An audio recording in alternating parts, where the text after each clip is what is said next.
He wears Versace, drives luxury cars, and flaunts his power on Instagram or a rock star. But this isn't an influencer. This is Allan Meehan, the new king of the Comancheros, Australia's most feared Bikie gang. In less than a year, he went from a nobody to ruling a criminal empire. To get there, he unleashed an internal war that painted the streets red with blood. But the crown comes with a price, and his is worth $3 million.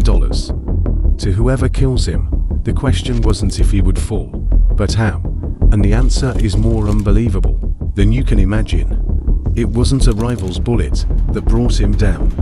It was the simplest mistake a modern gangster could ever make. Allan Meehan's story doesn't begin in luxury, but at the opposite end of the spectrum. Born in Sydney in 1987, to a poor family of Irish descent, he grew up in public housing, an environment where opportunities are scarce, and the desire to escape is a powerful motivator. From a young age, Meehan wasn't looking for a conventional way out. He was looking for power. At 18, he took his first step into the world of outlaw bikers, joining the Rebels, one of Australia's largest clubs. But Meehan wasn't just another recruit. His ambition was clear from the start. He quickly rose through the ranks to become the president of the Rebels Cronulla chapter, already displaying the leadership and hunger for power that would define his career.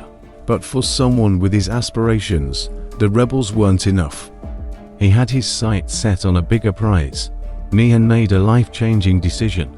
He defected from the Rebels and joined their rivals, the Comancheros motorcycle club. It was a calculated and risky move. The Comancheros were known for being more violent, wealthier, and more powerful. According to police sources, the true center of power and drug trafficking in Australia was Sydney, the heart of Comanchero territory. Meehan wanted to be where the money was moving and the decisions were being made. Inside the club, he strategically aligned himself with the highest authority, national leader Mark Buddle, becoming his protege. Meehan was a fast learner, but his real ascent wasn't just based on loyalty. It was based on his ability to capitalize on the violence around him. In the world of the Comancheros, one man's death is another man's opportunity. In 2020, that opportunity arrived in the most brutal way. On July 19th, the president of the Comancheros Canberra chapter, Peter Sony Ulivalu, was stabbed to death during a brawl at the Kokomo's nightclub. The killer, Frederick Tuifua, stabbed him in the neck amidst the chaos. Ulivalu's death left a power vacuum, and Allan Meehan, Buddle's protege, was chosen to fill it. He was named the new president of the Canberra chapter, literally taking a dead man's seat. Shortly after, he further consolidated his power by taking over the presidency of the influential Sydney chapter. Meehan had learned a fundamental lesson that would define his future. In the club, power isn't inherited. It's seized over the bodies of your enemies. By early 2022, the Comanchero Club was a powder keg ready to explode. The organization's leadership was crumbling, creating an unprecedented power vacuum. The national leader, Mick Murray, who had been running the club while Mark Buddle was abroad, was arrested in April 2022 for a 2019 murder. Suddenly, the throne was empty. To make matters worse, the club's mentor and most powerful figure, Mark Buddle, was arrested in Turkey and extradited to Australia in August 2022 to face massive drug smuggling charges. With the two top leaders out of the picture, the club was left headless. The chaos unleashed a fierce power struggle. Too many emerged as the main contenders to claim the crown. On one side, Tarek Zot, the national sergeant at arms, a feared and respected figure known the Balaclava Boss. On the other, the young and ambitious Allan Meehan, the Sydney boss, backed by Buddle and driven by an insatiable thirst for power. A civil war within the Comancheros was about to begin, and only one could be left standing. In the dark contest for leadership, Allan Meehan emerged victorious. In April 2022, He was named the new national president of the Comancheros, defeating his main rival, Tarek Zot. But in the violent world of the Comancheros, a victory is never the end of the war, it's the beginning of a new one. Less than 2 weeks after Meehan's coronation, on May 10, 2022, the price of that victory was paid in blood. Tarek Zot and his younger brother, Omar, were in the lobby of the BodyFit gym in Auburn, a Sydney suburb. Suddenly, all hell broke loose. Two gunmen opened fire, spraying the brothers with a hail of bullets. Omar Zot, 39, died at the scene, riddled with bullets on the gym floor. Tarek, the man Meehan had beaten for the throne, was shot up to 10 times, including once in the head. Miraculously, he survived. The police had no doubt. The attack was an internal purge, a direct consequence of the power struggle. The timing was too perfect to be a coincidence. In the criminal underworld, all fingers pointed in one direction: Allan Meehan. Rumors that he had ordered the hit to eliminate his rival spread like wildfire. Meehan's response was as bold as it was defiant.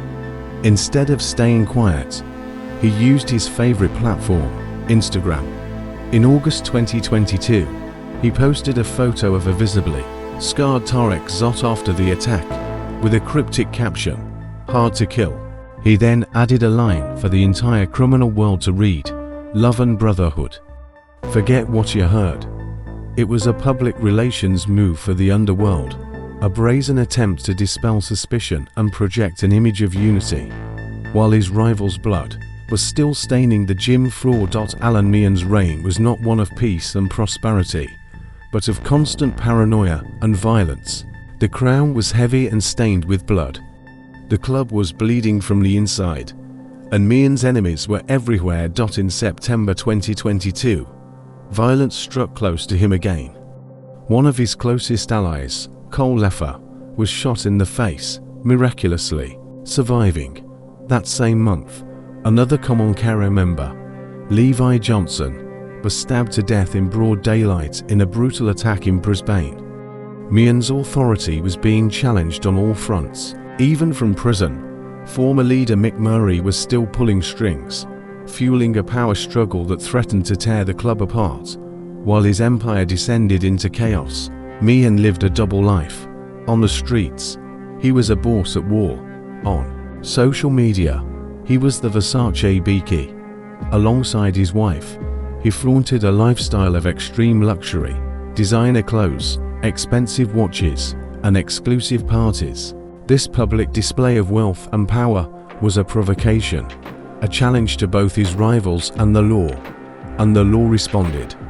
His high profile made him the top target of Task Force Raptor, the elite New South Wales police unit against gangs. In fact, the unit was reinforced with 30 new officers, specifically to combat the wave of violence that Meehan's own rise had unleashed. He was living under a constant death threat, but he dressed as if he were immortal. By early 2023, the threat hanging over Allan Meehan became undeniable. It was no longer just underworld gossip. His own lawyer stated in court that the New South Wales police had personally informed him there was a $3 million contract on his head. The hunter had become the hunted. For his own safety, Meehan fled Sydney and moved to Queensland, hoping to find refuge. But while he could hide from his rival's bullets, he couldn't escape the law. The police didn't need to catch him in a shootout. They had laid a bureaucratic trap that was impossible to escape. In November 2022, the New South Wales Supreme Court had issued a Serious Crime Prevention Order (SCPO) against him, one of the most powerful legal tools against organised crime. The order was a legal cage. It forbade him from associating with 34 gang members, using encrypted messaging apps, and required him to notify the police of his exact address and any travel plans. For the boss of a criminal gang, complying with these conditions was impossible. His business depended on secret communication and meetings with his associates. The police knew this. They had turned his very lifestyle into a crime. Meehan fell right into the trap. According to police, he violated the order almost immediately after fleeing to Queensland. He failed to report his new address and continued to use encrypted communications. This act of defiance was the mistake the police had been waiting for. They didn't need a murder or drug case to get him. They had him for not filling out a form. Modern law had found a way to dismantle the modern gangster. After a 2-month manhunt, the net closed around Allan Meehan.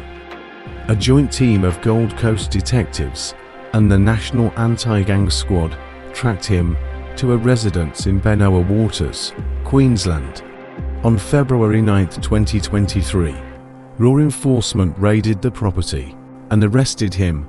The images of his extradition to Sydney were broadcast across the country. The Versace King, now in handcuffs, was escorted by police. An iconic image of his humiliating downfall. The pressure was unbearable. In March 2023, from behind bars, Allan Meehan resigned as the national president of the Comancheros. His brief and bloody reign was over. He was replaced by Bamir Saracevic, a house painter from Melbourne with a criminal record. In a final pragmatic move, Meehan struck a deal with prosecutors. He pleaded guilty to one charge of breaching the court order, and the other 3 were dropped. The man who had ruled Australia's most feared criminal empire was not sentenced to life in prison. His reign ended with a $5,000 fine and a 2-year community correction order. Allan Meehan's story is that of a 21st century gangster. His rise was meteoric, fueled by ruthless violence and a masterful command of public image in the digital age. He reigned for less than a year, a brief, chaotic, and bloody chapter in the long and brutal history of the Comancheros. His fall was just as swift, but it wasn't a rival's bullet that brought him down. It was his own fame, his public profile, and a clever piece of legislation that turned his ostentatious lifestyle into the very cage that trapped him. But the game doesn't stop. The Comancheros club moves on. By late 2023, a new boss, Alex Vea, was already in charge. The drug trafficking continues, the violence persists, and law enforcement remains on high alert. Allan Meehan wore the crown, but he was never truly in control. He was just the next in a line of succession marked by violence, another link in an endless cycle of power and death. Today, he's just a ghost of the streets he once ruled, replaced by another man who, unknowingly, is already awaiting his own inevitable downfall. Thank you for staying until the end. Behind every video are hours of research to bring you the complete story. If you value that effort, the best way to support us is by leaving a like and subscribing to the channel. See you in the next investigation.